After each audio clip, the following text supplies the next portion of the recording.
3. jūnija rītā notika Saeimas ārkārtas sēde, kurā Tautas kalpa vēlēja jauno valsts prezidentu. Tā kā esošais Latvijas prezidents Andris Bērziņš atteicās atkārtot kandidēt uz šo amatu, Saeimā pārstāvētie politiskie spēki oficiāli izvirzīja 4 prezidenta amata kandidātus.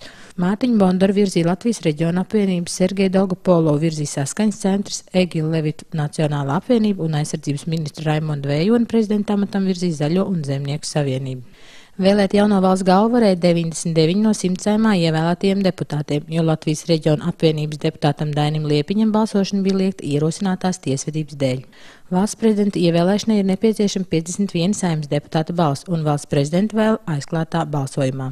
Jau pirmā šo vēlēšanu slepenā balsojuma kārta, kurā netika ievēlēts neviens no 4 izvirzītajiem kandidātiem, liecināja, ka deputāts gaida gara darba diena un būs jāizdara grūta izvēle. Pirmās vēlēšana kārtas rezultāti tika paziņot ap pusdienlaiku. Kopumā saņemtas 99 vēlēšanu zīmes, 6 no tām atzītas par nederīgām, bet 5 deputāti balsojuši pret visiem kandidātiem. Par Mārtiņu Bondaru nobalsoja 7 deputāti, par Egilu Levitu saņemtas 24 balsis, par Sergeju Dolgopolovu saņemtas 23 balsis un lielāko atbalstu 34 balsis pirmajā balsošanas kārtā saņēma Raimonds Vējonis.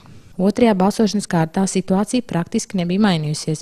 Saņemot vismazāko balsu skaitu otrajā balsojumā no cīņas par valsts prezidenta amatu, pirmais izstājās Latvijas reģiona apvienības līderis Mārtiņš Bondars. Pēc 3. kārtas balsojuma no cīņas izstājās Sergejs Dolgopolovs. Arī 4. balsojuma kārtā deputātiem neizdevās ievēlēt jauno valsts prezidentu. Tikai pēdējā 5. balsošanas kārtā deputātiem izdevās ievēlēt jauno valsts galvu, vienīgo uz 5. balsojuma kārtu palikušo kandidātu Raimondu Vējoni. Jaunais valsts prezidents tika ievēlēts ar 55 balsu atbalstu.